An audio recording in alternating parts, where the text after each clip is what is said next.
ಈ ಎಲ್ಲ ಬೆಳವಣಿಗೆಗಳು ಸಹಜವಾಗಿ ಅಸ್ತ್ರವಾಗಿ ಆಹಾರವಾಗಿ ಪರಿಣಮಿಸ್ತಾ ಇದೆ ಬಿಜೆಪಿಗೆ. ಹೀಗಾಗಿ ವಿನೂತನ ಪ್ರತಿಭಟನೆಯ ಮೂಲಕ ಸರ್ಕಾರದ ಕಾಲೆಳೆಯೋ ಕೆಲಸವನ್ನ ಮಾಡಲಾಗ್ತಾ ಇದೆ.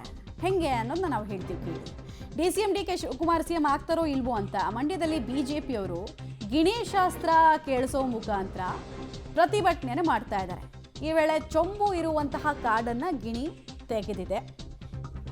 ಡಿಕೆ ಶಿವಕುಮಾರ್ಗೆ ಚೊಂಬು ಅಂತ ಬಿಜೆಪಿ ಕಾರ್ಯಕರ್ತರು ಪ್ರತಿಭಟನೆ ಮಾಡೋದ್ರ ಮೂಲಕ ವ್ಯಂಗ್ಯವಾಡ್ತಾ ಇದ್ದಾರೆ.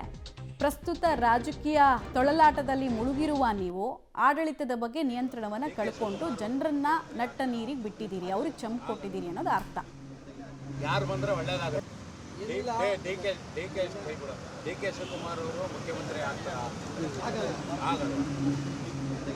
ಯಾರು ಬಂದ್ರೆ ಒಳ್ಳೇದಾಗುತ್ತೆ. ರಾಜ್ಯಕ್ಕೆ ಯಾರು ಬಂದ್ರೆ ಒಳ್ಳೇದಾಗುತ್ತೆ ಅನ್ನೋದು ನಮ್ಮ ಡಿಕೆ ಶಿವಕುಮಾರ್ ಅವರು ಈ ರಾಜ್ಯದ ಮುಖ್ಯಮಂತ್ರಿ ಆಗ್ತಾರಾ ಆಗಲ್ವಾ, ಅದಕ್ಕೋಸ್ಕರ ನಾವು ನಮಸ್ಕಾರ ಮಾಡಿ ದೇವ್ರಿಗೆ ಕೇಳ್ತಾ ಇದ್ದೀವಿ.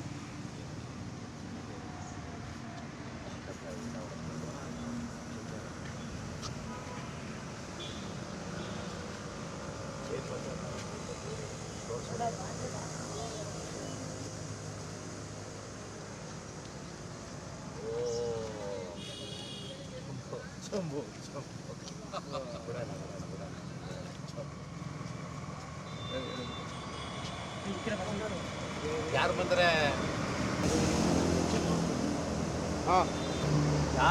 ಬಂದ್ರೆ ಒಳ್ಳೇದಾಗುತ್ತೆ. ಸೊ ನೀವು ವಿಜುವಲ್ಸ್ ನೋಡ್ತಾ ಇದ್ದೀರಾ ಹೆಂಗೆ ಈ ಗಿಣಿಶಾಸ್ತ್ರನ ಕೇಳೋ ರೀತಿನಲ್ಲಿ ಕೂತ್ಕೊಂಡಿದ್ದಾರೆ. ಬಿಜೆಪಿಯ ಕಾರ್ಯಕರ್ತರು ಡಿಕೆ ಶಿವಕುಮಾರ್ ಸಿಎಂ ಆಗ್ತಾರಾ ಇಲ್ವಾ ಅಂತ ಕೇಳಿದ್ರೆ ಆ ಗಿಣಿ ಒಂದು ಕಾರ್ಡನ್ನು ತೆಗೆಯುತ್ತೆ. ಅದರಲ್ಲಿ ಇವರೇ ರೆಡಿ ಮಾಡ್ಕೊಂಡಿದ್ದಾರೆ, ಚಂಬು ಗಿಂಬು ಅಂತೆಲ್ಲ ರೆಡಿ ಮಾಡ್ಕೊಂಡಿದ್ದಾರೆ. ಯಾವುದೇ ಕಾರ್ಡ್ ತೆಗೆದ್ರೂ ಕೂಡ ಕಾಂಗ್ರೆಸ್ನವ್ರು ಕಾಲೆಳೆಯೋದು ಅನ್ನೋದು ಒಂದು ಇಂಟೆನ್ಷನು. ಸೊ ಇವ್ರಿಗೆ ಲಾಭ ಆಗೋ ರೀತಿಯಲ್ಲಿ ಗಿಣಿ ಕೂಡ ಒಂದು ಕಾರ್ಡ್ ತೆಗೆದಿದೆ. ಆ ಕಾರ್ಡಲ್ಲಿ ಚಂಬು ಅಂತ ಕಾಣಿಸಿದೆ. ಹೀಗಾಗಿ ಡಿ ಕೆ ಶಿವಕುಮಾರ್ ಚೊಂಬೆ ಗತಿ ಅನ್ನೋ ರೀತಿಯಲ್ಲಿ ವ್ಯಂಗ್ಯವಾಡಿದ್ದಾರೆ. ಮುಖ್ಯಮಂತ್ರಿ ಡಿ ಕೆ ಶಿವಕುಮಾರ್ ಅವರು ಒಂದು ವ್ಯಂಗ್ಯವಾದಂಥ ಒಂದು ಮಾತನ್ನು ಹೇಳಿದರು. ಮುಖ್ಯಮಂತ್ರಿ ಯಾರಾಗ್ತಾರೆ ಅನ್ನೋ ಒಂದು ಕ್ವಶನ್ಗೆ ಬೇಕಾದರೆ ಬಿ ಜೆ ಪಿಯವರು ಗಿಣಿಶಾಸ್ತ್ರ ತಿಳ್ಕೊಳ್ಳಿ ಅಂತೇಳಿ ಒಂದು ವ್ಯಂಗ್ಯವನ್ನು ಮಾಡಿದರು. ಹಾಗಾಗಿ ನಾವು ಬಿ ಜೆ ಪಿ ಕಾರ್ಯಕರ್ತರು ಇವತ್ತು ಗಿಣಿಶಾಸ್ತ್ರದ ಬಳಿ ನಾವು ಬಂದು ಶಾಸ್ತ್ರ ಕೇಳಿದ್ವಿ. ಅವರು ಕೂಡ ಬಂದಾಗ ಚೊಂಬು ಮತ್ತು ಹೂವನ್ನು ತೆಗೆದುಕೊಡ್ತು ಗಿಳಿ. ಯಾಕೆ ಅಂತಂದರೆ ಇವತ್ತು 2.5 ವರ್ಷ ಆಯಿತು ಕಾಂಗ್ರೆಸ್ ಅಧಿಕಾರಕ್ಕೆ ಬಂದು, ಯಾವುದೇ ಕಡೆ ಒಂದು ಅಭಿವೃದ್ಧಿ ಇಲ್ಲ. ಸಾಲು ರೈತರ ಆತ್ಮಹತ್ಯೆಗಳು ನಡೀತಾ ಇದ್ದಾವೆ. 2400 ಜನ ರೈತರುಗಳು ಆತ್ಮಹತ್ಯೆ ಮಾಡ್ಕೊಂಡಿದ್ದಾರೆ. ರಸ್ತೆಗಳ ಗುಂಡಿಗಳು ಮುಚ್ಚಲಿಕ್ಕೆ ಇವತ್ತು ಸರ್ಕಾರದ ಬಳಿ ಹಣ ಇಲ್ಲ. ಸರ್ಕಾರಿ ನೌಕರಿ ಕೊಡಲಿಕ್ಕೆ ಇವತ್ತು ಏನು ಈ ರಾಜ್ಯ ನಮ್ಮ ಕರ್ನಾಟಕ ರಾಜ್ಯದ ಉಪಮುಖ್ಯಮಂತ್ರಿಗಳು ಮೊನ್ನೆ ಹೇಳಿದರು, ಏನು ಮುಖ್ಯಮಂತ್ರಿ ಆಗೋ ವಿಚಾರದಲ್ಲಿ ಬೇಕಾದರೆ ಹೋಗಿ ಬಿ ಜೆ ಪಿಯವರು ಹೋಗಿ ಗಿಣಿಶಾಸ್ತ್ರದವನ್ನ ಕೇಳ್ಕೊಳ್ಳಿ ಅಂತ ಹೇಳಿದರು. ಅದಕ್ಕೋಸ್ಕರ ನಾವು ಅವ್ರ ಮಾತಿಗೆ ಗೌರವ ಕೊಟ್ಟಿದ್ವಿ.